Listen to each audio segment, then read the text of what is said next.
আসসালামু আলাইকুম প্রিয় শিক্ষার্থীরা, আশা করি সবাই ভালো আছো। যারা অনলাইন ক্লাস করতেছো তোমাদের সবাইকে এই চ্যানেলে সুস্বাগতম। এখন আজকে তোমাদেরকে আলোচনা করা হবে নবম ও দশম শ্রেণীর জেনারেল ম্যাথ বিষয়ের 17তম অধ্যায়। অধ্যায়টার নাম হচ্ছে পরিসংখ্যান। পরিসংখ্যান চ্যাপ্টার থেকে প্রতিবার তোমাদের দুটি করে সৃজনশীল আসে। ঘ নাম্বার বিভাগে মানে ম্যাথে যে তোমাদের 4টা বিভাগ থাকে, বীজগণিত, ত্রিকোণমিতি ও পরিমিতি এবং জ্যামিতি, এবং আরেকটা বিভাগ থাকে, সেই বিভাগটা হচ্ছে পরিসংখ্যান। পরিসংখ্যান বিভাগে দুটি সৃজনশীল থাকে, যার মধ্যে থেকে একটি তোমাদেরকে অ্যান্সার করতে হয়। তো এই পরিসংখ্যান বিষয়ে আজকে আমাদের লেকচার হচ্ছে লেকচার 2। তো লেকচার 2 এর আলোচনার বিষয় হচ্ছে কেন্দ্রীয় প্রবণতা। কেন্দ্রীয় প্রবণতা থেকে আজকে আমরা গড় নির্ণয় শিখব।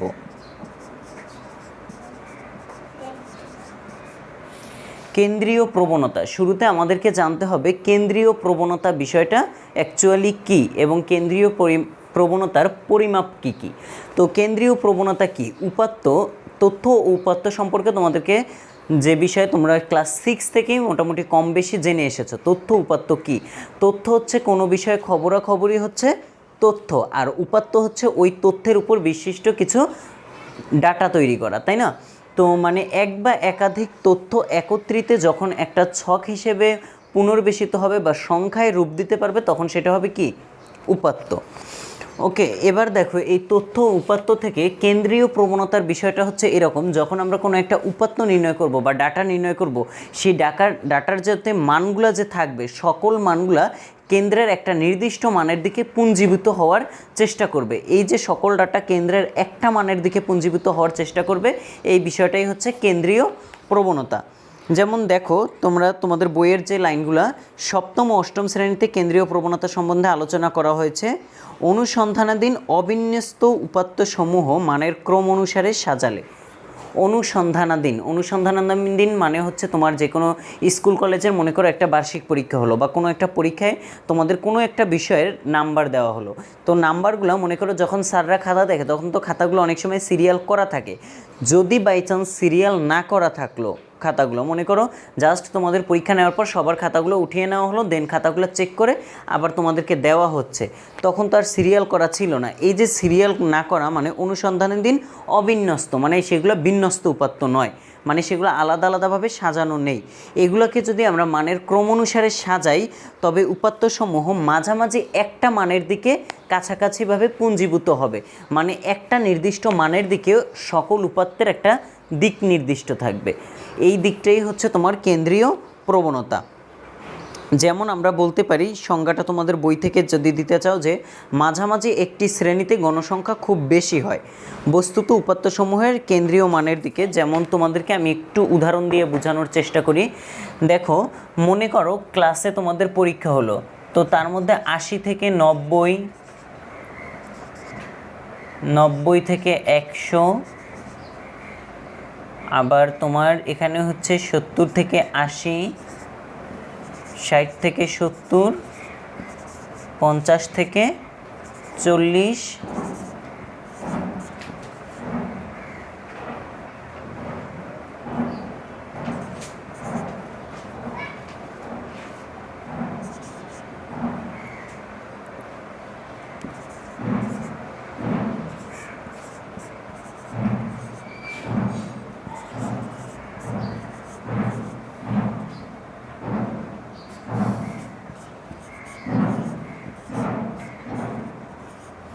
দেখো পরীক্ষায় যে এরকমভাবে মার্কগুলো মনে করো ডিস্ট্রিবিউশন করা আছে, তো কোন শ্রেণীর মার্কসটা কতজন পাইলো।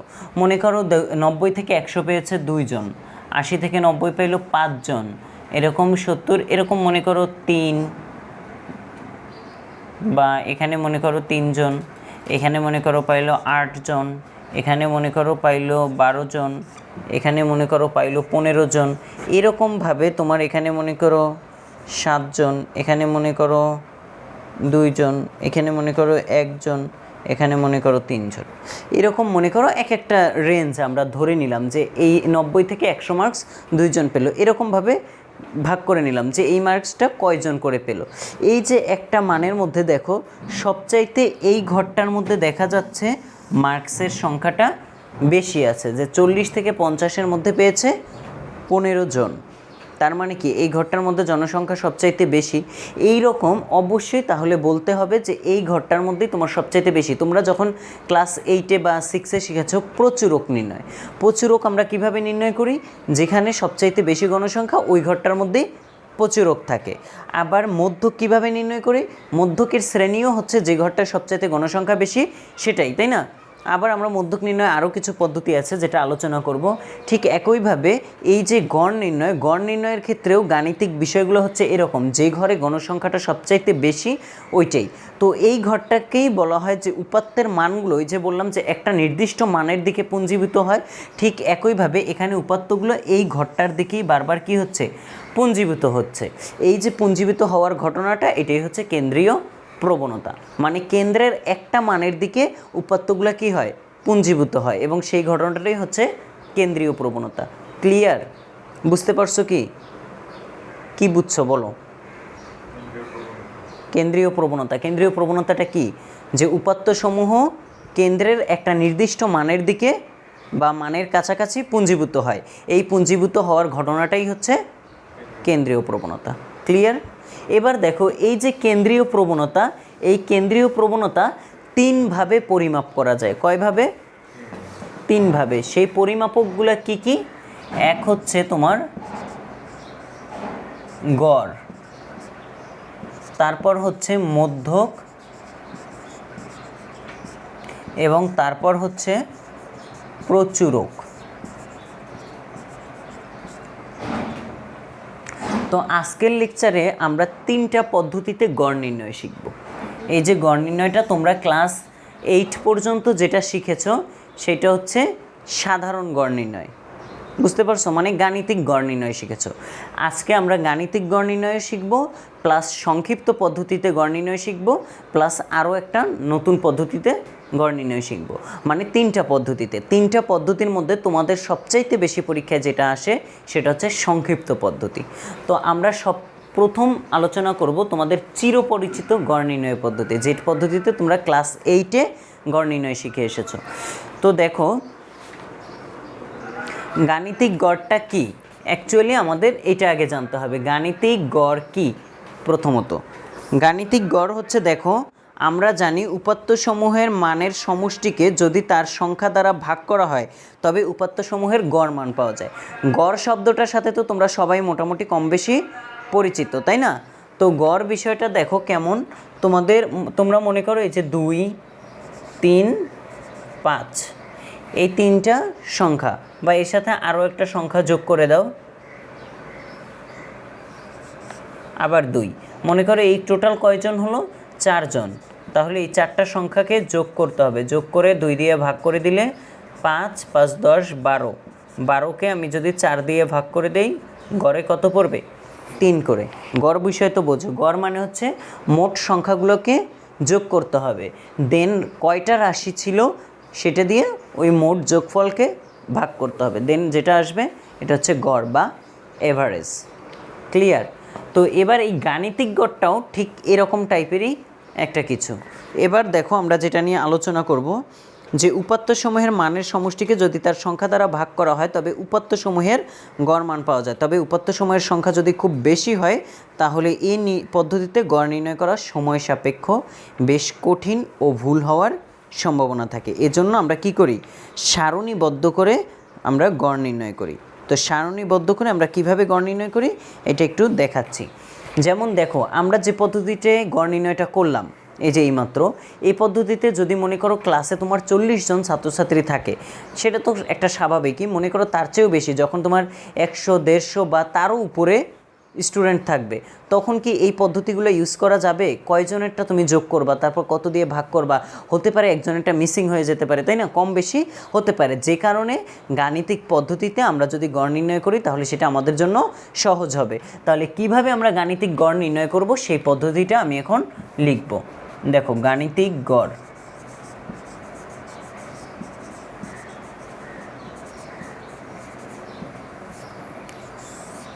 তোমাদের বইয়ের উদাহরণ 7 নম্বরে একটা অঙ্ক আছে, দেখো নিচের কোনো একটি শ্রেণীর শিক্ষার্থীদের গণিতে প্রাপ্ত নম্বরের গণসংখ্যা নিবেশন সারণী দেওয়া হলো, প্রাপ্ত নম্বরের গাণিতিক গড় নির্ণয় করো। দেখতে পাচ্ছ প্রশ্নটা শেষে কি বলেছে, গাণিতিক গড় নির্ণয় করো।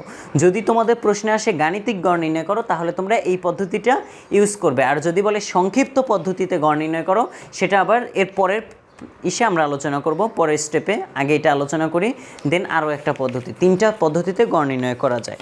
তো দেখো প্রথমে আমাদের কি করতে হবে, আমাদের প্রত্যেকটা শ্রেণীর মধ্যমান নির্ণয় করতে হবে। গাণিতিক গড় নির্ণয়ের নিয়ম হচ্ছে প্রত্যেকটা শ্রেণীর মধ্যমান নির্ণয় করা। এখন আমরা কিভাবে করব, আমাদের এখানে যেটা দেওয়া আছে, দেখো অঙ্কে দেওয়া আছে আমাদের শ্রেণী ব্যক্তি এবং গণসংখ্যা, তাই না? তো দেখো আমরা কিভাবে করব, আমাদের প্রথম নিয়ম হচ্ছে এই ক্ষেত্রে শ্রেণীর মধ্যমান নির্ণয় করা। তো আমরা প্রথমেই লিখব যে গাণিতিক গড় নির্ণয়ের জন্য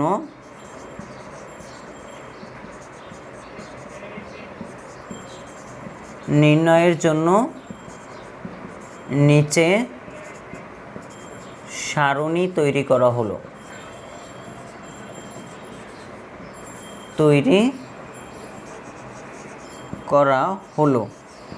তো এবার আমরা কিভাবে সারণীটা তৈরি করব, দেখো প্রথমত আমাদের সারণী তৈরির ক্ষেত্রে অ্যাট ফার্স্ট আমাদের যেটা করতে হবে, দেখো তোমরা দ্রুত অঙ্কটা তোলো।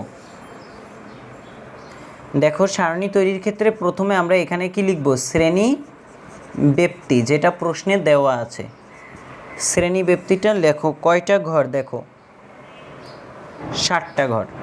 তো ঠিক এইভাবে তোমরা এখানে সেই 60টা ঘর লিখতে হবে, 25 to 34, 35 to 44, তারপর দেখো 45 to 54, 55 to 64, 65 to 74, 75 to 84, 85 to 94। এই হচ্ছে আমাদের টোটালি 60টা শ্রেণী।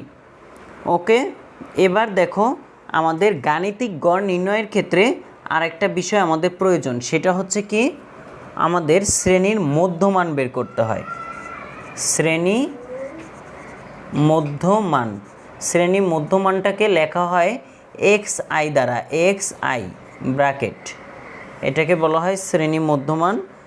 কিভাবে শ্রেণীর মধ্যমান বের করতে হয় আমি সেটা এখন দেখাচ্ছি তোমাদেরকে। দেখো শ্রেণীর মধ্যমানটা কিভাবে বের করবে, শ্রেণীর মধ্যমান বের করার নিয়মটা হচ্ছে তোমার শ্রেণীর প্রথম সংখ্যাটা, দেখো একটু ক্লিয়ার হও, তোলা হয়েছে? দেখো শ্রেণীর মধ্যমানটা কিভাবে নির্ণয় করবা, শ্রেণীর এই যে ফার্স্ট সংখ্যা এবং লাস্ট সংখ্যা 25 যোগ ওই শ্রেণীর লাস্ট সংখ্যা হচ্ছে 34, দুইটাকে যোগ করে 2 দিয়ে ভাগ করতে হবে। ক্লিয়ার? এটা যদি ভাগ করো যে সংখ্যাটা আসবে এটা হচ্ছে শ্রেণীর মধ্যমান। শ্রেণীর মধ্যমানকে প্রকাশ করা হয় কি দ্বারা, xi দ্বারা। ওকে, তাহলে এখন xi দ্বারা মধ্যমানটা নির্ণয় করে আমরা কত লিখব, এখানে 29.5, এখানে হচ্ছে তোমার 39.5, এখানে 49.5, 59.5, 69.5, 79.5, 89.5। দেখো তোমাদের কিন্তু এখানে মাঝখানে সারি করতে হবে, তাই না? বাট আমি এখানে সারি করতেছি না, যদিও এখানে আর কি স্পেসটা কম বিদায় সারি করলে একটু বেশি দেখাবে, এজন্য আমি সারিটা করতেছি না। দেন দেখো তোমাদের তারপরে আরেকটা ঘর, যে ঘরে লিখতে হবে কি গণসংখ্যা, যেটা তোমাদের প্রশ্নেই দেওয়া আছে। এই গণসংখ্যাটাকে আমরা ধরবো কি fi দ্বারা, গণসংখ্যাকে আমরা কি দ্বারা সম্বোধিত করব, fi দ্বারা। এবং লাস্ট একটা ঘর থাকবে যেটা হচ্ছে fi xi। fi xi একসাথে কি বোঝায় বলো তো, এই fi এবং xi এই দুইটাকে গুণ করে দেওয়া বোঝায়। তাহলে দেখো কোন ঘরে জনসংখ্যা কত, 5, তারপর হচ্ছে 10, 15, 20, 30, 16, 4। ওকে, এবার দেখো এই হচ্ছে আমাদের টোটাল এখন টোটাল আমাদের গণসংখ্যা কত? টোটাল গণসংখ্যা হচ্ছে, টোটাল গণসংখ্যাটাকে n ধরে, n ইকুয়াল এখানে হচ্ছে আমাদের 100, তাই না? n ইকুয়াল 100, কারণ তোমাদেরকে প্রশ্নে দেওয়া ছিল যে তোমার যে টোটাল গণসংখ্যাটা দেখো, এখান থেকে টোটালটা ক্যালকুলেশন করলে আসবে n ইকুয়াল 100, মানে মোট জনসংখ্যা হচ্ছে বা গণসংখ্যা হচ্ছে 100 জন। তাহলে এখানে টোটাল 100 জন শিক্ষার্থীর পরীক্ষার নাম্বার দেওয়া আছে। এরপরে তোমাদের কাজ যেটা, এই যে এই সাইডে xi, এখানে fi, এই fi এবং xiটাকে গুণ করে এখানে বসাতে হবে টোটালটা, বুঝতে পেরেছো? এখানে প্রত্যেকটা গুণ করে বসাতে হবে, তোমরা যার যার মতো করে বসাও।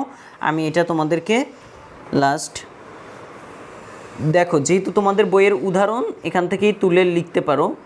147.5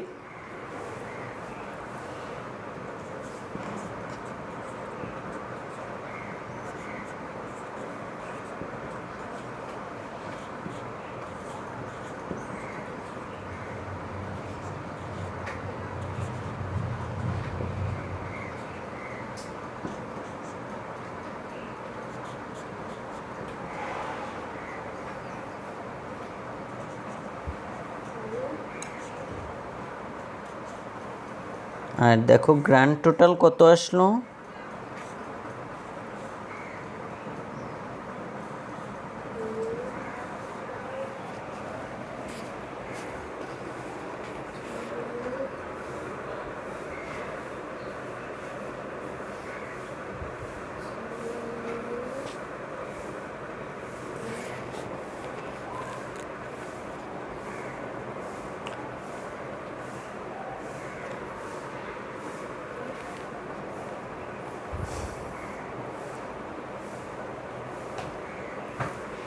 দেখো তাহলে টোটাল সংখ্যাটা বের করা হলো। এরপরে দেখো আমরা তারপরে কি করব, এর পরের অংশটা আমি উপরে লিখি। দেখো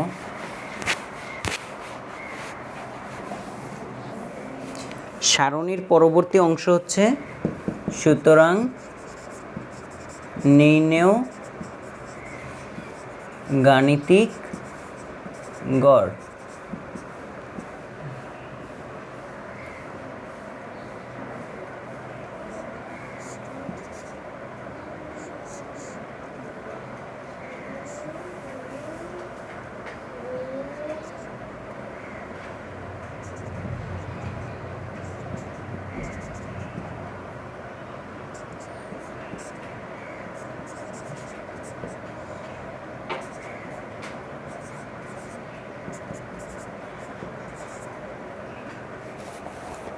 দেখো নির্ণেয় গাণিতিক গড়টা কিভাবে নির্ণয় করবা। তাহলে এবার আমরা একটু টোটাল গাণিতিক গড়টা কিভাবে নির্ণয় হলো একটু সামারি করে দেই। প্রথমত কি করতে হবে, গাণিতিক গড় যেভাবে নির্ণয় করবা, যদিও তোমরা এটা ক্লাস 8-এ শিখে আসছো, পারো, তো এখানে তোমরা কিভাবে লিখবা, যে প্রথমে লিখবা গাণিতিক গড় নির্ণয়ের সারণী তৈরি করা হলো, তারপরে তোমরা শ্রেণীব্যক্তি যেটা দেওয়া থাকবে এটা লিখে ফেলবে। দেন শ্রেণীর মধ্যমান কিভাবে বের করবে, শ্রেণীর প্রথম সংখ্যা এবং শেষ সংখ্যাটা, শ্রেণীর এই যে ফার্স্ট মান এবং লাস্ট মান, এই দুইটাকে যোগ করে 2 দিয়ে ভাগ করে দিবে, তাহলে যেটা পাবা ওইটা হচ্ছে শ্রেণীর মধ্যমান। ক্লিয়ার? কীভাবে মধ্যমান নির্ণয় করবা, শ্রেণীর প্রথম ও দ্বিতীয় সংখ্যাটা মানে এই দুইটা সংখ্যা যোগ করে দিবা, যোগ করে 2 দিয়ে ভাগ করে দিবা। যেমন এখানে হচ্ছে প্রথম শ্রেণীর ক্ষেত্রে 25 যোগ 34 ডিভাইডেড 2 ইকুয়াল 29.5। ঠিক এই প্রসেসে তুমি একটু প্রত্যেকটা মধ্যমান নির্ণয় করবা এবং শ্রেণীর মধ্যমানটাকে xi দ্বারা সাপোর্ট করা হয়। তারপর দেখো গণসংখ্যা যেটা দেওয়া আছে এটাকে fi দ্বারা নির্ধারণ করা হয়। তারপরে আমরা কি করব, এই fi এবং xi এই দুইটাকে গুণ করে আলাদা বসাবো, ওকে, এবং পরবর্তীতে সম্পূর্ণটা একত্রে যোগফল লিখব, নো সাউন্ড। কি করব, প্রত্যেকটাকে একত্রে লিখব এবং এখানে যোগফলটা বসাবো। ক্লিয়ার? তারপরে আমরা সূত্রটা লিখব যে নির্ণেয় গাণিতিক গড় ইকুয়াল 1/n। এই n কি, n হচ্ছে টোটাল গণসংখ্যাটা, টোটাল গণসংখ্যাটাকে এন দ্বারা প্রকাশ করা হয়। আর এটা হচ্ছে সামেশন চিহ্ন, সামেশন মানে গড়ের চিহ্নটা। এটা দেখো এখানে লেখা হচ্ছে i = 1 to k পর্যন্ত। কে বলতে এখানে তোমার ওই যে 1 থেকে 100 পর্যন্ত জনসংখ্যা না, ওইটাকে বলা হয়। তুমি চাইলে এখানে কে না দিয়ে 100ও বসাতে পারো, কারণ তোমার টোটাল গণসংখ্যাটা 100, এটাই এখানে লেখা হয়। ক্লিয়ার? তারপর এখানে আছে FI/XI, তাহলে এখানে কি হবে 1/100 ইন্টু এই যে এন এর মান বসাই দিলাম, ইন্টু এই যে তোমার FI/XI এর মান কত ছিল 6190, মানে 6000। ওয়ানের সঙ্গে কেটা গুণ হয়ে গেছে এই এখানে না, এখানে কে এর কোনো গুণ না, এখানে i = 1, 1 থেকে কে পর্যন্ত বোঝানো হয়েছে তোমাকে। এখানে i = যে 1, এটা বলা হচ্ছে তোমার xi, মানে তোমার শ্রেণীর যে মধ্যমান xi, এটা হচ্ছে মধ্যমান সংবলিত সারি। এখানে এই যে i হচ্ছে প্রথম 1, এভাবে 1 2 3 4 গিয়ে তোমার এখানে কত পর্যন্ত গেল টোটাল গণসংখ্যাটা, সেটা বুঝতে পারছো? এইটা হচ্ছে তোমার এই যে গণসংখ্যাটা কত 100 না, তুমি চাইলে এখানে কে না দিয়ে 100 দিতে পারো। ক্লিয়ার? বুঝতে পারতেছো বিষয়টা? এখানে i = 1 আর k = তুমি n না দিয়ে, মানে কে না দিয়ে 100 দিতে পারো, কারণ এখানে টোটাল n এর সংখ্যাটা কত ওইটা বোঝানো হচ্ছে, যে তুমি কত থেকে কত পর্যন্ত করছো। বুঝতে পারছো? আর i = তো সর্বদা 1ই হবে, কারণ ছাত্র সংখ্যা তো 1 থেকেই শুরু হবে। দেন তোমার প্রত্যেকটা অঙ্কে তো ছাত্র সংখ্যা সেম না, যত হবে এখানে তত লিখতে পারো, মানে 100 হয়েছে যেহেতু এখানে তুমি কে না লিখে 100 লিখতে পারো। দেন হ্যাঁ, এই যে এখানেরটা, এখানে তোমার গণসংখ্যা যত ওইটাই হচ্ছে কে। বুঝতে পারছো? বাট তুমি চাইলে যদি কেউ লেখো তাতেও কোনো সমস্যা নেই, কাটবে না নাম্বার। ক্লিয়ার? এরপরে দেখো FI/XI এর মান বসাইলা, এবার তুমি 1 n এর মানটা বসাই দিলা, FI/XI এর মান বসাইলা, বসাই কি হলো, এটা উপরে 1 এর সাথে গুণ হয়ে গেল, 100 দ্বারা ডিভাইডেড হলো, ডিভাইডেড হয়ে যেটা আসলো এটাই কি অ্যান্সার। এটাই হচ্ছে নির্ণেয় গাণিতিক গড়। ক্লিয়ার? তাহলে গাণিতিক গড় কীভাবে করতে হয় পারবা? গাণিতিক গড়ে কোনো সমস্যা নেই তো? নেক্সট টাইম পারবা গাণিতিক গড়। ওকে, এবার আমরা আলোচনা করব সংক্ষিপ্ত পদ্ধতিতে গড়।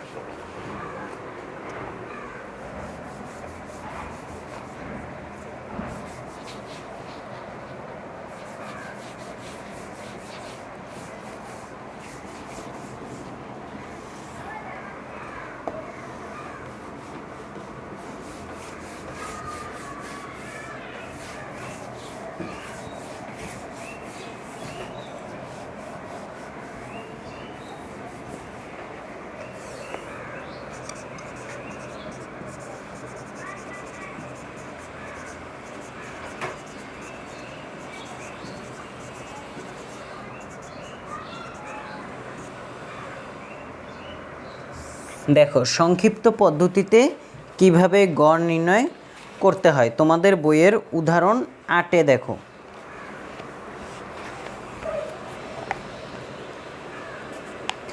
দেখো কোনো দ্রব্যের উৎপাদনে বিভিন্ন পর্যায়ে যে খরচসমূহ, মানে 100 টাকায় যে খরচ হয় সেটা নিচে দেওয়া হয়েছে সারণীতে। সংক্ষিপ্ত পদ্ধতিতে গড় খরচ নির্ণয় করো। উৎপাদন খরচ হচ্ছে 2 থেকে 600, মানে খরচসমূহ 100 টাকায় দেওয়া আছে। 6 থেকে 100, 10 থেকে 14, এরকমভাবে দেখো উৎপাদন খরচ এবং গণসংখ্যা দেওয়া আছে। এখানে সংক্ষিপ্ত পদ্ধতিতে কিভাবে গড় নির্ণয় করবা সেইটা সারণী। তো লেখো সংক্ষিপ্ত পদ্ধতিতে গড় নির্ণয়ের জন্য প্রথমেই প্রত্যেকটা সমাধানের প্রথমেই আমাদের সারণী আঁকতে হবে, তাই না? তাই উপরে লিখে নিতে হবে সংক্ষিপ্ত পদ্ধতিতে গড় নির্ণয়ের জন্য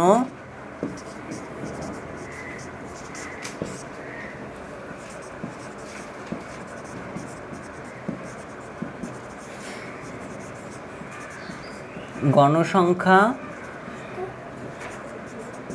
সারণী তৈরি করা হলো। সারণী তৈরি করা হলো।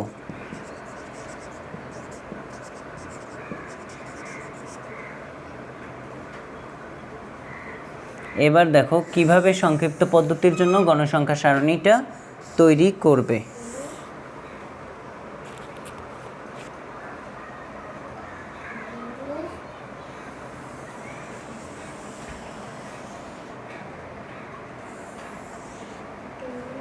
দেখো সর্বপ্রথম লাগবে আমাদের শ্রেণী ব্যাপ্তি। শ্রেণী ব্যক্তিটা কি দেওয়া আছে শ্রেণী অনুযায়ী সেটা লিখে ফেলবে।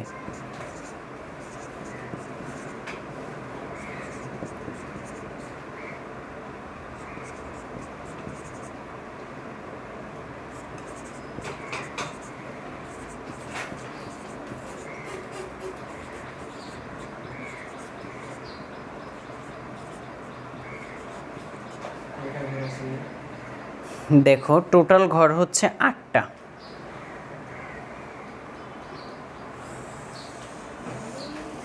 তো দেখো এই পর্যন্ত 8টা ঘর।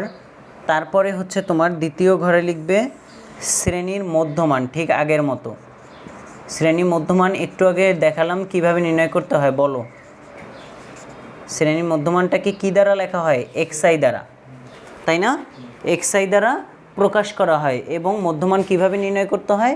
প্রথম ও দ্বিতীয় সংখ্যা যোগ করে 2 দিয়ে ভাগ করতে হয়। তাহলে এখানে প্রথম হচ্ছে 2, পরেরটা হচ্ছে 6 ডিভাইডেড বাই 2, 4 হবে, তাই না? কারণ 2 আর 6 8 ডিভাইডেড বাই 2। তাহলে প্রথমটার মান হচ্ছে 4, তারপর এটা হচ্ছে 8, তারপরে 12, দেন আসলো তোমাদের 16, 20, 24, 28, 32। ক্লিয়ার? এই হচ্ছে তোমাদের শ্রেণীর মধ্যমান। এবার দেখো জানতে হবে এরপরে গণসংখ্যাটা কি। তোমাদের পরীক্ষায় সবচাইতে মোস্ট ইম্পর্ট্যান্ট হচ্ছে এইটা, কারণ পরীক্ষায় আসেই হচ্ছে এই পার্টটা।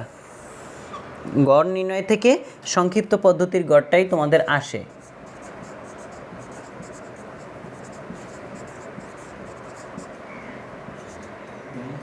হুম 6 থেকে 10, 10 থেকে আবার 14,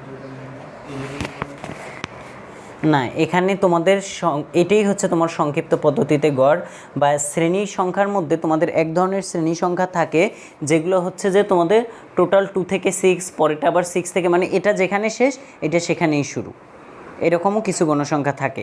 এগুলো তোমাদের আরও যখন অঙ্ক করানো হবে বা প্রথম ফার্স্ট লেকচারের মধ্যে এগুলো আলোচনা করা আছে।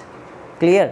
এবার দেখো এগুলোর মূল বিষয়টাই হচ্ছে যে একটা শ্রেণী থেকে আরেকটা শ্রেণী যখন তোমরা এরকমভাবে গ্রাফে আঁকবে তখন এই যে শ্রেণীগুলো না এইরকম কোনো গ্যাপ থাকা যাবে না, মানে টোটালটা একত্রে হবে। বুঝতে পারছো? কোনো গ্যাপ নেই।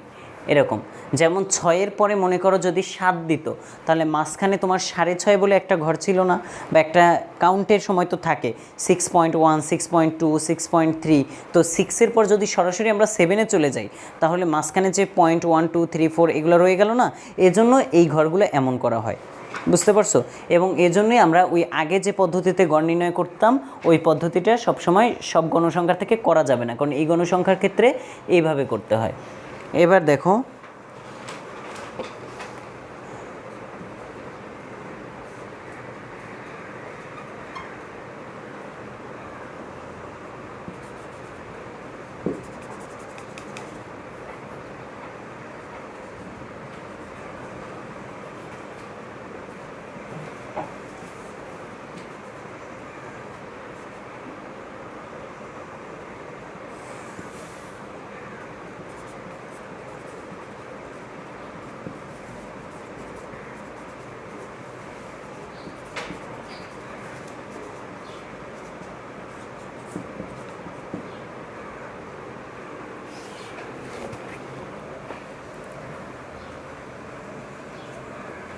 তো এবার দেখো আমাদের যেটা বিষয় এটা হচ্ছে এরকম। লাইটটা একটু দাও, তাহলে আলোটা ভালো পড়বে, দেখতে পারবা।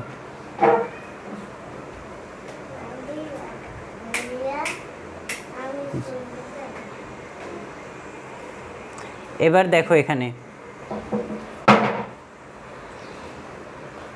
নাও, কোনো কথা বলো না, তাড়াতাড়ি দেখো অঙ্কটা।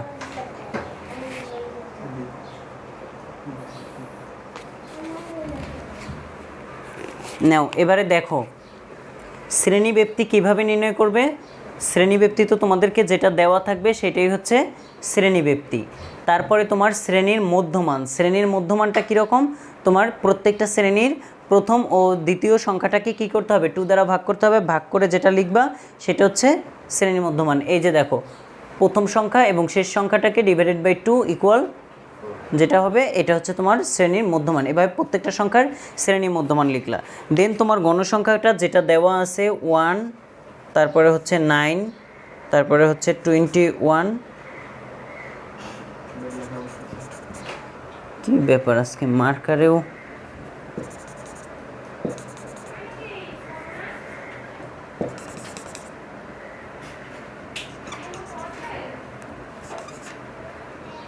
ওয়ান 9, তারপরে হচ্ছে 21, তারপর হচ্ছে 47, দেন তারপরে দেখো 52, তারপরে হচ্ছে তোমার 36, তারপরে হচ্ছে 119, তারপর হচ্ছে 3।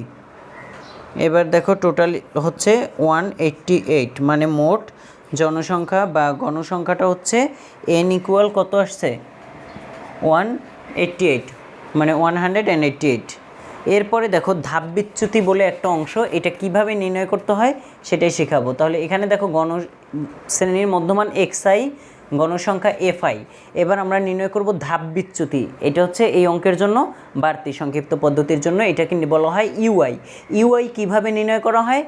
xi মাইনাস এ। ইউআই কিভাবে নির্ণয় করা হয়? xi minus A divided by H. এখন বলো এটা কি? এটা হচ্ছে xi, তো তোমরা বুঝলা যে এখানে xi আছে, বাট এটা কি? এ হচ্ছে এই যে তোমার টোটাল গণসংখ্যাটা বা শ্রেণীর মধ্যমানটা, এই টোটাল শ্রেণীর মধ্যমান থেকে একটা অংশকে তোমার নির্দিষ্ট করতে হবে একটাকে, যে এটা হচ্ছে তোমার আনুমানিক গড়। মানে এই যে গড়ের রেজাল্টটা যে আসবে তার একটা আনুমানিক হিসেবে একজনকে নিতে হবে। কাকে আনুমানিক গড় আমরা বলতে পারি?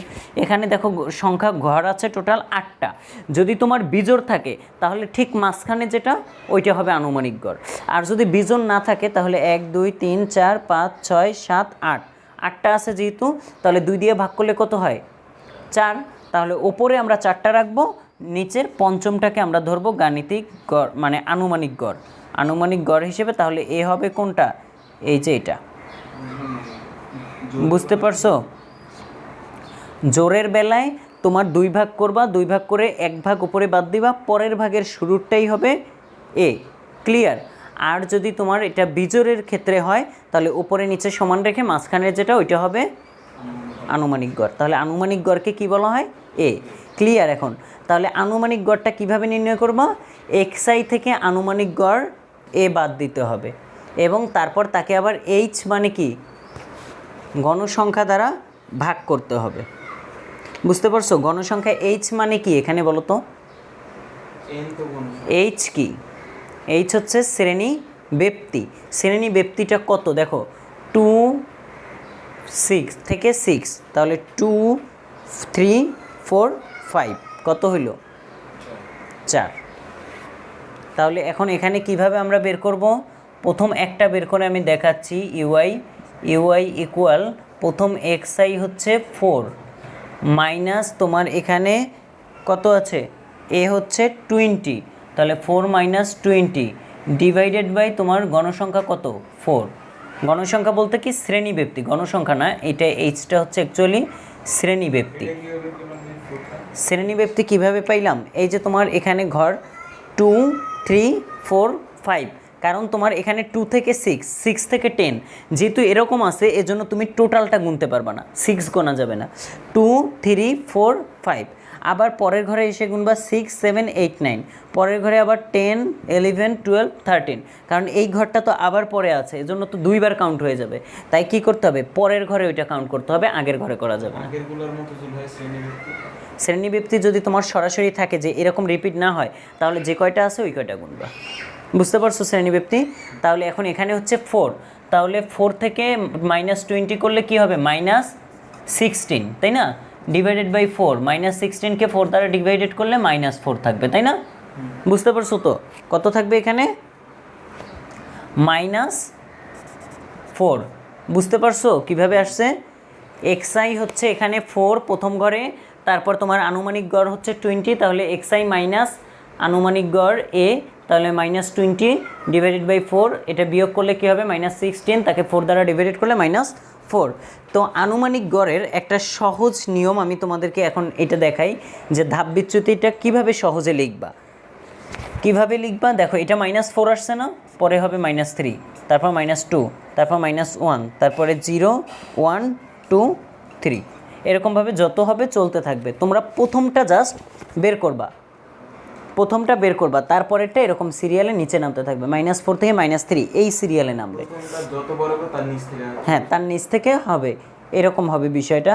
এবং এটা কিভাবে তোমার, এটা খুব সহজে প্রথমটা তুমি করে নিলে তারপরেরগুলোও তুমি যদি করো না, দেখতে পারবা ঠিক এরকমই হচ্ছে, এর মান কোনো হেরফের হচ্ছে না।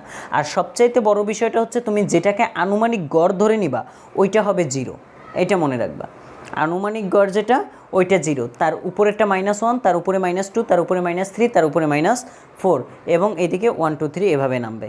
এইটুক তো ক্লিয়ার, বুঝছো? এটা হচ্ছে যে তোমার খুব সহজ একটা পদ্ধতি বললাম, মানে এটাকে কিন্তু তুমি করে একবার দেখবা যে ঠিক হচ্ছে কিনা, বাট এটা পরীক্ষিত।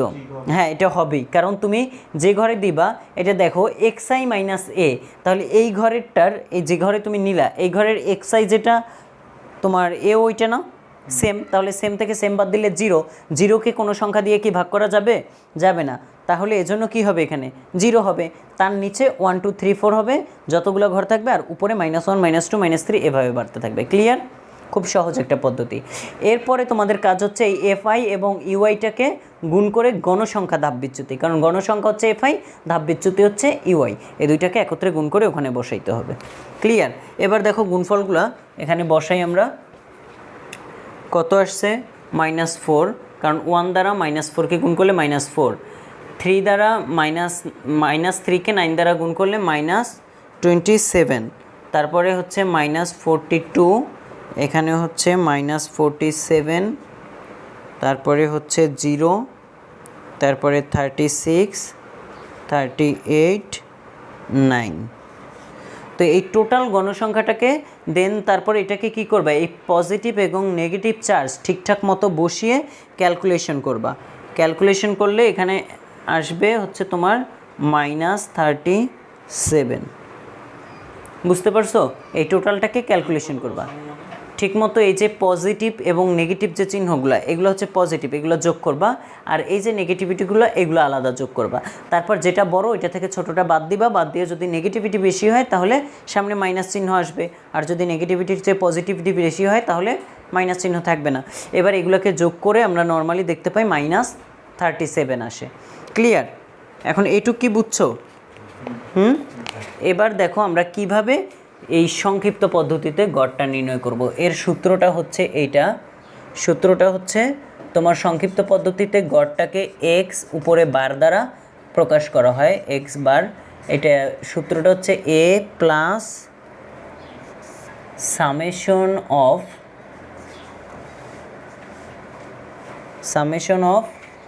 fi ui divided by n into h equal. বুঝছো? দেখো এর সূত্রটা হচ্ছে a মানে আনুমানিক গড় plus summation of FI UI divided by n into h। কীভাবে? এখন a এর মান কত ছিল? 20, তারপরে তোমার এফআই ইউআই কত আসছে? -37 ডিভাইডেড বাই তোমার n কত ছিল? 188 ইন্টু তোমার কত আছে? এইচ হচ্ছে 4, এইচ হচ্ছে তোমার কি? এইচ কি এখানে? শ্রেণীব্যক্তি কত ছিল? 4। ক্লিয়ার? এখানে তোমার করতে হবে কি, আগে ক্যালকুলেটরে ভাগটা করতে হবে, ভাগটা করার পরে তার সাথে গুণ দিবা, গুণকে পরে যোগ করবা। ক্লিয়ার? আগে কি করতে হবে, এই যে উপরে যেটা থাকবে ওইটাকে ভাগ করবা। এখানে যেহেতু তোমার -37 আছে, ক্যালকুলেটারে কিন্তু -37 ডিভাইডেড বাই যদি 188 দাও ম্যাথ এরর দেখাবে। তুমি 37কে 188 দ্বারা কি করবা? ভাগ করে নিবা, তারপর সামনে চিহ্নটা মাইনাস দিয়ে দিবা। বুঝতে পারছো? বোঝো নাই? এই যে -37 হইল, এটা কি তুমি ক্যালকুলেটারে -37কে ভাগ করতে পারবা? করা যাবে না, ম্যাথ এরর আসবে। এজন্য তোমার কি করতে হবে, 37কে তুমি 188 দ্বারা ভাগ করো, ভাগ করে ভাগফল যেটা পাইলা ওইটার সামনে মাইনাস চিহ্ন বসাই দাও, মাইনাস চিহ্ন বসাই দিবা, তার সাথে গুণ দিবা 4। আবার ওই গুণ দেওয়ার সময়ও মাইনাস চিহ্ন দেওয়ার দরকার নেই, তার সাথে একবারে 4 গুণ দাও, গুণ দিয়ে গুণফল যেটা আসছে সেটাকে মাইনাস চিহ্ন দাও, দিয়ে অ্যান্সারটা করো। বুঝতে পারছো? তারপরে এটা আসবে মাইনাস, এটা হচ্ছে পজিটিভ, রেজাল্ট আসবে 1 19.21। বুঝতে পারছো? কারণ এইটুকের ক্যালকুলেশনটা আসবে 0.79। ক্লিয়ার? এখন কি এইটুক বুঝতে পারছো? মাইনাসেরটা হচ্ছে তোমার -37, যেহেতু তুমি কি করবা, এটাকে ক্যালকুলেটরে তো আর -37 দেওয়া যাবে না, দিয়ে ভাগ করতে পারবা? করা যাবে না। এই জন্য 37কে 188 দ্বারা আগে ভাগ করবা। করছো? হ্যাঁ, এখন ওই ভাগফলটাকে 4 আসে না পাশে, h ইন্টু h, 4 দ্বারা গুণ করো। কত আসে? 0.79। কত আসছে তোমার? 8.6। দেখি। 37 ডিভাইডেড বাই 188।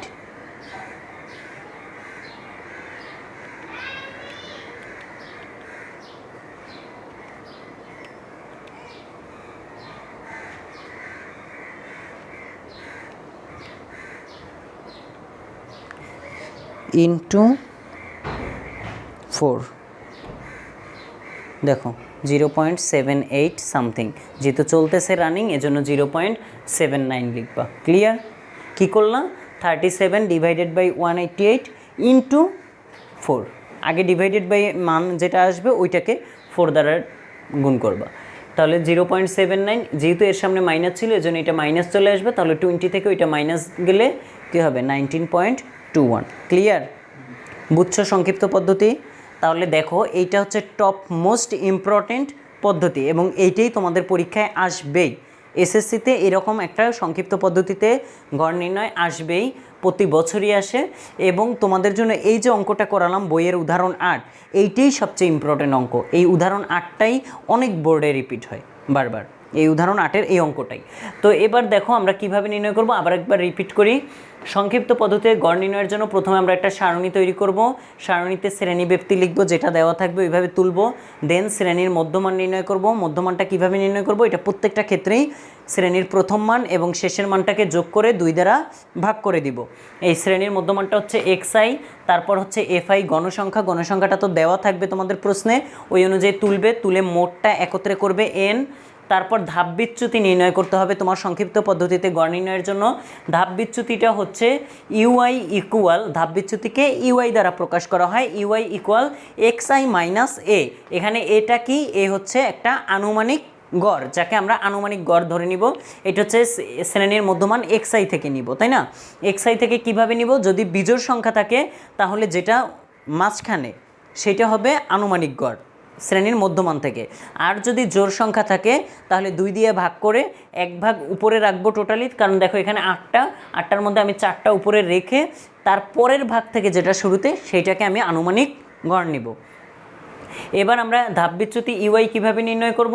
এই xi থেকে মানে শ্রেণীর মধ্যমান থেকে আনুমানিক গড়টাকে বিয়োগ করব এবং সেই বিয়োগফলটাকে ভাগ করব শ্রেণী ব্যক্তি দ্বারা। শ্রেণী ব্যক্তি কিভাবে কাউন্ট করব? যেহেতু শ্রেণীটা 2 to 6 আবার 6 to 10, তার মানে কি সংখ্যা রিপিট হচ্ছে, এজন্য 2, 3, 4, 5 পর্যন্ত আমরা প্রথম কাউন্ট করব। পরের ঘরে যখন কাউন্ট করব তখন আবার 6, 7, 8, 9, 10 ধরবো না, 10 আবার তার পরের ঘরে, এভাবে এই ধরনের সংখ্যা হলে এইভাবে কাউন্ট করব। আর যদি এমন হইতো যে 1 to 5 তাহলে 5, 6 to 10 তাহলে আবার 5, তার মানে কি এখানে গ্যাপ আছে আর এখানে গ্যাপ নেই। এবার দেখো এই ইউআইটা এভাবে নির্ণয় করার একটা পদ্ধতি, কিন্তু তারপর আমরা সহজ একটা পদ্ধতি কিভাবে বললাম, যেটা হচ্ছে তুমি যে ঘরটাকে আনুমানিক ঘর ধরবা ওইটা হবে 0 এবং তার উপরে হবে -1, -2, -3 এভাবে বাড়তে থাকবে উপরের দিকে, আর নিচে 1, 2, 3, 4 এভাবে নামতে থাকবে। ক্লিয়ার? তো এরপরে হচ্ছে গণসংখ্যা ধাপ বিচ্যুতি। তাহলে গণসংখ্যা কত? fi এটা, আর ধাপ বিচ্যুতি মানে কি? ইউআই। তাহলে এই গণসংখ্যা এবং ধাপ বিচ্যুতিটাকে fi ইউআই একসাথে গুণ করে দিব। গুণ করে পরবর্তীতে এখানে নেগেটিভ চার্জ, পজিটিভ চার্জ এগুলাকে ইকুয়ালি কি করব? যোগ করব। নেগেটিভগুলোকে আলাদা যোগ করব, পজিটিভগুলোকে আলাদা যোগ করব, তারপর তাদের মধ্যে যোগ বিয়োগ ঘটবে। কিভাবে? এখানে যদি নেগেটিভ চার্জ বেশি থাকলে তাহলে সামনে নেগেটিভ চিহ্ন চলে আসবে, আর যদি নেগেটিভ চার্জ কম হয়, পজিটিভ চার্জ বেশি থাকে তাহলে হ্যাঁ এই ধাপ বিচ্যুতি যদি এখানে নেগেটিভ হইতো, হ্যাঁ তাহলে নিচে গিয়ে কি পজিটিভ হয়ে যেত সব? কোনটা? মনে করুন 4, 3, 2, 1 এগুলো সব পজিটিভ আসছিল। এটা হ্যাঁ, তাহলে নিচে এসে কি হবে? এগুলো সব পজিটিভে আসবে না, কারণ তোমার মাঝখানে যেটা থাকবে মানে যেটা ধাপ বিচ্যুতি মানে তোমার মধ্যমান আনুমানিক গড় যেটা এটা যেখানে ধরবা ওইটা অবশ্যই 0 হবে। আর ওইটা 0 হইলে তার উপরেরগুলো নেগেটিভ হবে, নিচেরগুলো পজিটিভ হবে। বুঝতে পারছো? এটা 0ই হবে, তাহলে উপরে কখনো পজিটিভ আসতে পারবে না। আর যদি একবারে ফার্স্টেরটা কি কখনো কেউ আনুমানিক গড় ধরবে? আনুমানিক গড় ধরার নিয়মই হচ্ছে তোমার কি মাঝামাঝি থেকে ধরতে হবে। মানে যদি গণসংখ্যাটা বিজোড় হয় তাহলে তো তুমি একবারে মাঝের ঘরটা ধরবে, আর যদি বিজোড় না হয় তাহলে তোমার কি করতে হবে? জোর হইলে 2 দিয়ে ভাগ করে 1 ভাগ উপরে রেখে পরের ভাগের শুরুরটা ধরতে হবে। ক্লিয়ার? এখন কি বুঝছো? পারবা? দেন আমরা এটা ক্যালকুলেশন করে প্রত্যেকটার ইকুয়াল বের করলাম। এবার আমরা সূত্রটা লিখব। এই যে সংক্ষিপ্ত পদ্ধতিতে যে গড় নির্ণয়, একে বলা হয় এক্স বার দ্বারা প্রকাশ করা হয়। এক্সের উপরে বার চিহ্ন, এক্স বার ইকুয়াল কি এ মানে আনুমানিক গড় plus summation of FI UI মানে এই যে সংখ্যাটা এফআই ইউআই, দেন তোমার এখানে হচ্ছে এন হচ্ছে তোমার গণসংখ্যা, তাহলে এফআই ইউআই ডিভাইডেড বাই গণসংখ্যা ইন্টু এইচ। তাহলে এখানে এ ছিল 20, এফআই ইউআই এর মান ছিল -37, গণসংখ্যা ছিল 188 ইন্টু তোমার শ্রেণীর ব্যক্তিটা ছিল 4। তাহলে এই টোটালটা আমরা কি করলাম? এখানে 4 লিখলাম, তারপরে আমরা ক্যালকুলেশন করে 19.21 পেলাম। এই হচ্ছে আমাদের সংক্ষিপ্ত পদ্ধতিতে গড় নির্ণয়, যেটা সবচাইতে টপ মোস্ট ইম্পর্টেন্ট। ক্লিয়ার? ওকে। তো এরপরে যেটা, হ্যাঁ কোন মানটা? 0.79 আমরা বিয়োগ করলাম না, এখানে এই যে 20 থেকে এখানে মাইনাস ছিল না, তাহলে ওইটা -0.79 হয়ে গেল না, প্লাসে মাইনাসে মাইনাস, তারপর বিয়োগ করেই তো আমরা 19.21 পেলাম। ক্লিয়ার? ওকে। এবার তাহলে আমরা কি করব? আরেকটা গড় নির্ণয়ের পদ্ধতি আছে, সেই পদ্ধতিতে গড়টা নির্ণয় করব।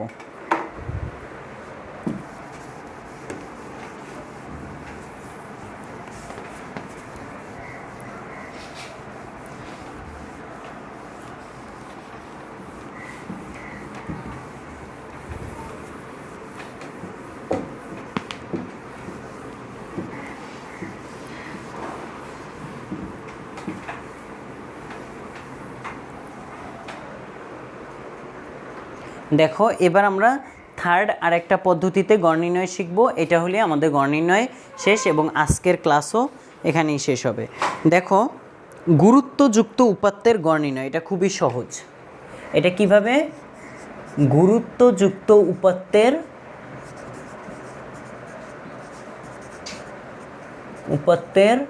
গড় নির্ণয়। তোমাদের কি কোনো বোরিংনেস আসতেছে?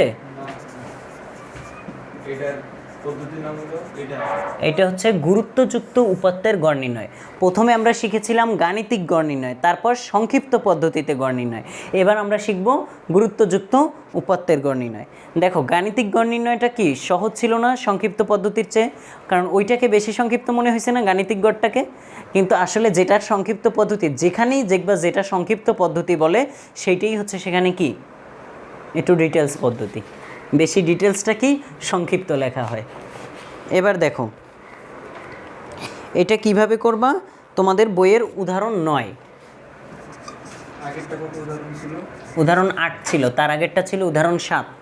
তো এবার দেখো, কোনো বিশ্ববিদ্যালয়ের কয়েকটি বিভাগের স্নাতক সম্মান শ্রেণীতে পাশের হার ও শিক্ষার্থীর সংখ্যা নিচের সারণীতে উপস্থাপন করা হলো। উক্ত বিশ্ববিদ্যালয়ের কয়টি বিভাগের স্নাতক সম্মান শ্রেণীতে পাশের গড় হার নির্ণয় লেখো। তাহলে দেখো, পাশের হার এখানে বিভাগের নাম দেওয়া আছে গণিত, পরিসংখ্যান, ইংরেজি, বাংলা, প্রাণীবিদ্যা, রাষ্ট্রবিজ্ঞান। পাশের হার হচ্ছে 70%, 80%, 50%, 90%, 60%, 85%। শিক্ষার্থীর সংখ্যাও দেওয়া আছে। তো এবার দেখো আমরা কিভাবে এখান থেকে গড় নির্ণয় করব। গড় নির্ণয়ের হচ্ছে প্রথমে আমাদের লিখে নিতে হবে যে এখানে পাশের হার ও শিক্ষার্থীর সংখ্যা দেওয়া আছে। পাশের হার হলো মানে পাশের যে হার সেটা হলো শিক্ষার্থীর সংখ্যা, পাশের হারের ভার। এবার দেখো, যদি পাশের হারের চলক এক্স হয় আর শিক্ষার্থীর সংখ্যা যদি ডব্লিউ হয়, তাহলে গুরুত্ব প্রদত্ত গাণিতিক গড় নির্ণয়ের সারণী। দেখো, এখানে তোমাদের খেয়াল করতে হবে কয়টা বিষয় দেওয়া আছে। এখানে একটা দেওয়া আছে পাশের হার আর একটা আছে শিক্ষার্থীর সংখ্যা। এখন তোমার যেহেতু পাশের হারটা হচ্ছে চলক, মানে কি পরিমাণ পাস করছে। মোট শিক্ষার্থী যতজন, সবাই তো আর পাস করে নাই, যারা পাস করছে তাদেরকেই তো আমরা কাউন্ট করব, যারা পাস করে নাই তাদেরকে তো কাউন্টেবল না। যেহেতু পাস করছে যারা, তাহলে তাদেরকে আমরা কি দ্বারা করব, পাশের হারটা হচ্ছে চলক, তাই না? সেই চলকটাকে আমরা ধরবো এক্স দ্বারা। পাশের হার একটা বিষয়, আর যারা পাস করে নাই কিন্তু উপস্থিত আছে পরীক্ষায় মোট শিক্ষার্থী, সেটা হচ্ছে আরেকটা চলক। তাহলে একটা হচ্ছে এক্স, একটা হচ্ছে ডব্লিউ, দুইটা চলক দ্বারা দুইটাকে ধরবো। তুমি চাইলে এক্স আর ডব্লিউ না ধরে অন্য কিছু ধরতে পারো, সমস্যা নেই। বাট তোমাদের বইয়ে যেহেতু উদাহরণে এক্স আর ডব্লিউ দেওয়া আছে, তোমরা এই ধরনের অঙ্ক আসলে সবগুলো এক্স ডব্লিউ দিয়েই ধরার চেষ্টা করবে, ক্লিয়ার? বাট যদি না ধরো কোনো সমস্যা নেই, 1 নাম্বারও তোমার কাটবে না, কোনো ধরনের প্রবলেম নেই। দেখো এটার ক্ষেত্রে কিভাবে হবে, এটার ক্ষেত্রে তোমাদের এই যে বইয়ের উপরে যতটুকু লেখা যে এখানে পাশের হার ও শিক্ষার্থীর সংখ্যা দেওয়া আছে, পাশের হারের ভার হলো শিক্ষার্থীর সংখ্যা, এবং যদি পাশের হারের চলক এক্স এবং শিক্ষার্থীর সংখ্যার চলক ডব্লিউ ধরা হয়, তবে গুরুত্ব প্রদত্ত গাণিতিক গড় নির্ণয়ের সারণী নিচে উল্লেখ করা হলো। এবার দেখো সারণীটা কিভাবে লিখবা। প্রথম হচ্ছে বিভাগের নাম, কোন বিভাগের স্টুডেন্ট কত, বিভাগের নাম এখানে লিখতে হবে। তারপর তোমার পাশের হার, পাশের হারটা কি এক্স আই। তারপর হচ্ছে তোমার শিক্ষার্থীর সংখ্যা,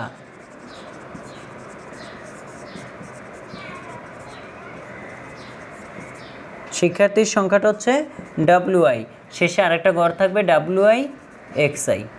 বুঝতে পারছো? এই হচ্ছে টোটালি আমাদের ঘর। দেখো আমি সারণীটা ভালোভাবে আঁকতেছি না, কারণ হচ্ছে মার্কারে দেখতেই পাচ্ছ কালিটা ভালোভাবে আসতেছে না, এই জন্য। কিন্তু তোমরা সুন্দর করে আঁকো। এখানে দেখো বিভাগের নামগুলো লিখবে, গণিত, তারপরে কি পরিসংখ্যান। এই যে দেখতে পাচ্ছ আজকে যে চ্যাপ্টারটা পড়াচ্ছি এটা হচ্ছে বিশ্ববিদ্যালয়ের আলাদা একটা সাবজেক্ট, এটা তোমাদের ম্যাথের সাথে জাস্ট 9-10 পর্যন্ত ম্যাথের সাথে এটা অ্যাড করা হয়েছে এখানে। বাট এই সাবজেক্টটা ইন্টারমিডিয়েটে যখন উঠে যাবে, যারা সায়েন্স পড়বে তাদের জন্য পরিসংখ্যান একটা এক্সট্রা সাবজেক্ট হবে। বুঝতে পারছো? আর ম্যাথের বাকি, হ্যাঁ এখানে ঘর আছে তোমার সাবজেক্ট টোটালি 3টা 6টা সাবজেক্ট, আর তাহলে 2টা উপরে নিচে ঘর, মোট 8টা। গণিত, পরিসংখ্যান, তারপরে হচ্ছে কি ইংরেজি, তারপর হচ্ছে বাংলা, তারপর হচ্ছে প্রাণীবিদ্যা, রাষ্ট্রবিজ্ঞান।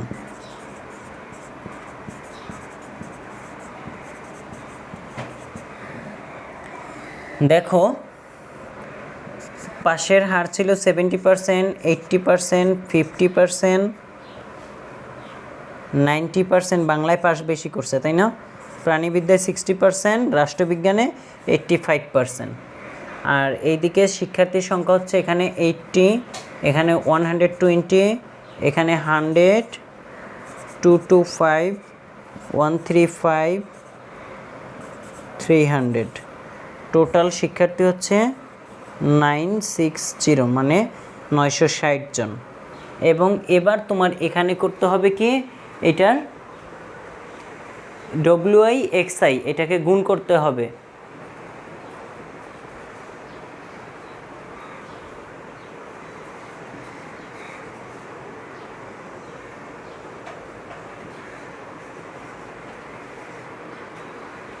পরীক্ষায় কি বইলা দিবে যে গুরুত্বযুক্ত উপাত্ত গণ? হ্যাঁ অবশ্যই বলা থাকবে, বা গুরুত্বযুক্ত বলা না থাকলে তুমি যদি দেখো যে পাশের হার শিক্ষার্থীর সংখ্যা, সচরাচর তোমাদের থাকবে শ্রেণীব্যাপ্তি গণসংখ্যা। যদি ওই রকম না দিয়ে এরকম ডাবল সংখ্যা থাকে, তখনই তোমরা ওইটা কি বুঝবা, যেটা গুরুত্বযুক্ত উপাত্ত। কারণ এখানে একটা হচ্ছে, এই দেখো পাশের হার একটা, শিক্ষার্থীর সংখ্যা একটা, এরকম কি কোনো ছিল? একটা প্রশ্নেও ছিল, প্রত্যেকটা প্রশ্নের শ্রেণীব্যাপ্তি আর গণসংখ্যা ছিল। বাট এখানে দেখো তোমার কোনো শ্রেণীব্যাপ্তি নেই বা এই ধরনের কোনো ব্যবস্থা নেই, এখানে টোটাল ব্যবস্থাটাই হচ্ছে টোটালি আলাদা।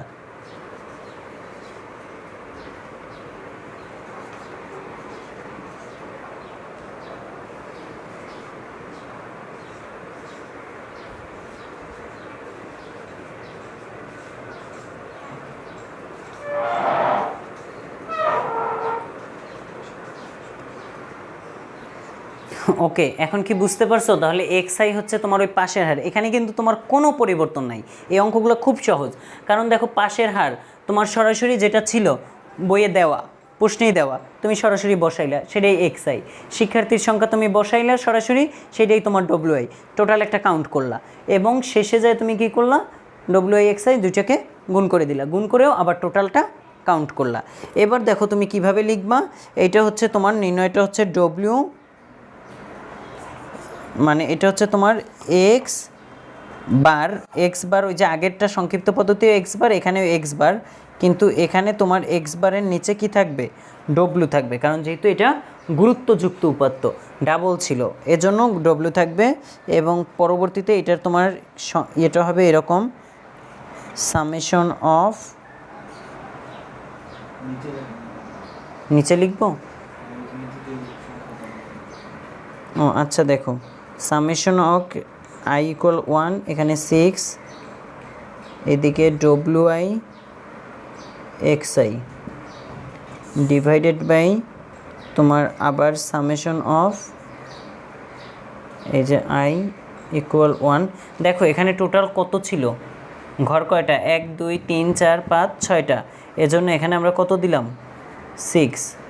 এই যে আই ইকুয়াল 1, ও এখানে লেখা আছে আই ইকুয়াল 1 to 6 পর্যন্ত, এখানেও আই ইকুয়াল 1 to 6 পর্যন্ত, বুঝতে পারছো তো। আর এখানে থাকবে শুধু ডাব্লিউআই।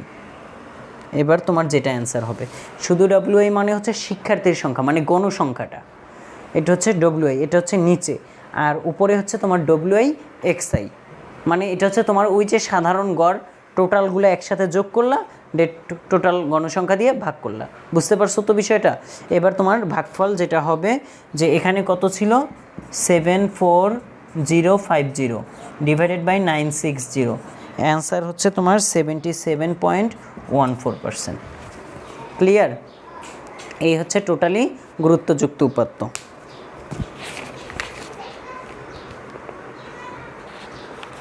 নেক্সট ক্লাসে আমরা মধ্যক এবং প্রচুরক নিয়ে আলোচনা করব।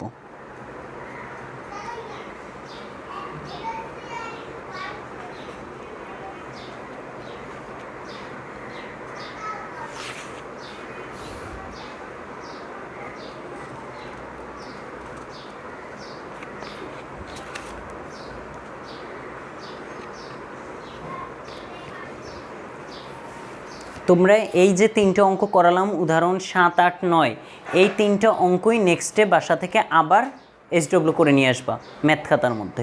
ক্লিয়ার? এই 3টেই, মানে যে 3টে আমি করাইলাম এই 3টেই উদাহরণেই আছে, এই 3টেই আবার করে নিয়ে আসবা সুন্দর করে বুঝে বুঝে। ক্লিয়ার?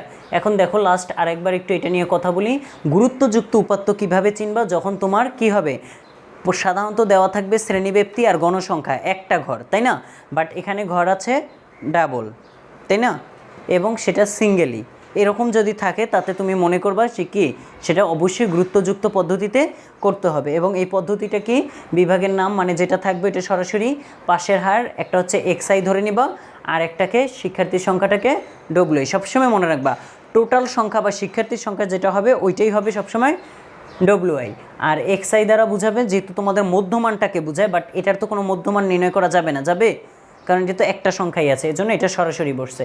বাট যদি এই ধরনেরও থাকে যে এরকম গণসংখ্যা আলাদা দেওয়া আর এখানে মধ্যমান দেওয়া, মানে তোমার 70 to 80 80 to 90 এরকম থাকতো, তাহলে তুমি কি বুঝতা যে এটার মধ্যমান নির্ণয় করতে হবে, ওইটা হবে এক্সআই। কিন্তু এখানে মধ্যমান নির্ণয় করা যাবে না বিধায় এই নিজেই সরাসরি এক্সআই। এবং এরপরে ডব্লিউআই এক্সআই গুণ করলাম, দেন সূত্রটা কি লিখলা, সামেশন অফ উপরে ডব্লিউআই এক্সআই, নিচে সামেশন অফ ডব্লিউআই। ক্লিয়ার? টোটালটা যোগ দেখে কি করলা, ক্যালকুলেশন করে দিলাম, এনাফ এই পর্যন্ত। তাহলে এই 3টা পদ্ধতিতে আমরা গড় নির্ণয় শিখলাম। কি কি? প্রথম গাণিতিক গড়, যেটা 8 পর্যন্ত তোমরা শিখে আসছো, তারপর নতুনটা হচ্ছে সংক্ষিপ্ত পদ্ধতিতে গড়, এবার হচ্ছে গুরুত্বযুক্ত উপাত্তের গড় নির্ণয়। তো এই পর্যন্তই আজকে, সবাই সুস্থ থাকো, ভালো থাকো, আসসালামু আলাইকুম।